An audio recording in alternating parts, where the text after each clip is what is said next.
बेवफा एसडीएम को मिला सबसे बड़ा धोखा। आशिक के दूसरी लड़की से भी संबंध। अब कह रही है आलोक मुझे माफ कर दो। आशिक का भी जब निकला अफेयर तो भड़क गया ज्योति का गुस्सा। आलोक ने कहा जैसे के साथ हुआ तैसा भगवान ने कर दिया न्याय। खतरे में आई मनीष दुबे की नौकरी। ज्योति का भी बर्खास्त होना तय। योगी का बड़ा आदेश। आलोक को मिल गया न्याय। ऐसे ही नहीं कहा जाता है कि भगवान के घर देर होती है लेकिन अंधेर नहीं होती। ज्योति मौर्य अपने पति के साथ धोखा कर सोच रही थी कि उनके साथ भला हो जाएगा, लेकिन अब जब बहुत बड़े राज का पर्दाफाश हो गया है तो उनके पैरों तले जमीन खिसक गई है। उन्हें अब कुछ सूझ नहीं रहा है कि आगे क्या करें। आलोक को तो पहले ही धोखा दे चुकी हैं, बेवफाई कर चुकी हैं। ऐसे में अब उनके पास वापस लौटने का कोई रास्ता नहीं बचा है। जबकि जिसे वो अपना सबसे जिगरी समझती थी, जिसे वो अपनी जान समझती थी, जिसे वो अपना हस्बैंड बनाने की सोच रही थी, उसी ने ज्योति मौर्य के साथ खेल कर दिया।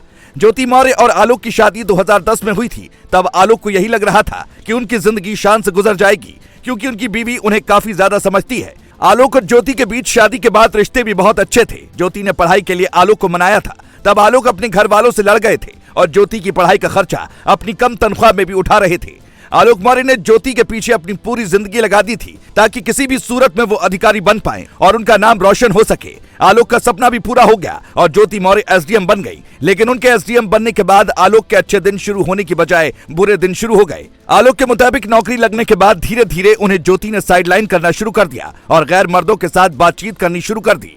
अब क्योंकि ज्योति बड़ी अधिकारी थी और आलोक एक सफाई कर्मचारी थे, इसीलिए वो ज्यादा कुछ अपनी पत्नी को नहीं बोल पा रहे थे। कुछ एक बार उन्होंने हिम्मत करके ज्योति से सवाल जवाब भी किए तो ज्योति ने साफ साफ कह दिया कि वो उनके मामले में ना पड़े। काम को लेकर वो लोगों से बातचीत करेंगी। मतलब ज्योति ने बहुत ही चालाकी के साथ आलोक को बेवकूफ बनाया और उनके पीठ पीछे ही खेल करती रही।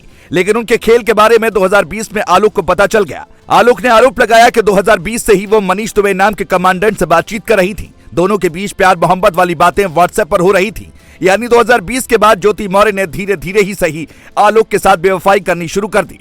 लेकिन जब पानी सिर से ऊपर गुजर गया तो आलोक का सब्र भी जवाब दे गया और उन्होंने खुलकर ज्योति मौर्य के खिलाफ आवाज उठाने का फैसला किया। पिछले 10 दिनों से आलोक लगातार न्याय की गुहार लगाते हुए ज्योति के खिलाफ एक्शन की मांग कर रहे थे। हालांकि पुलिस और प्रशासन भले ही आलोक को न्याय तुरंत नहीं दिला पाया, लेकिन ऊपर वाला सब कुछ देखता है। मीडिया रिपोर्ट की माने तो ज्योति मौर्य के आशिक के कुछ दूसरी महिलाओं के साथ संबंध की बात भी सामने आ रही है। यानी अगर ज्योति ने अपने पति आलोक को धोखा दिया तो वहीं उनके साथ भी उनके आशिक ने खेल कर दिया। खबरों की माने तो मनीष दुबे के कुछ और महिलाओं के साथ संबंध है। अगर इन बातों में सच्चाई है तो ये ज्योति के लिए किसी बहुत बड़े झटके से कम नहीं है, क्योंकि जिसके लिए उन्होंने अपने पति को छोड़ने तक का फैसला कर लिया, कोर्ट में अर्जी दाखिल कर दी ताकि तलाक मिल सके, अब उसी आशिक ने उनके साथ धोखा कर दिया। इसीलिए अब सोशल मीडिया पर लोग कह रहे हैं कि ज्योति मौर्य के साथ भगवान ने अच्छा किया और आलोक मौर्य जो अच्छे इंसान हैं उनके साथ भगवान ने न्याय कर दिया।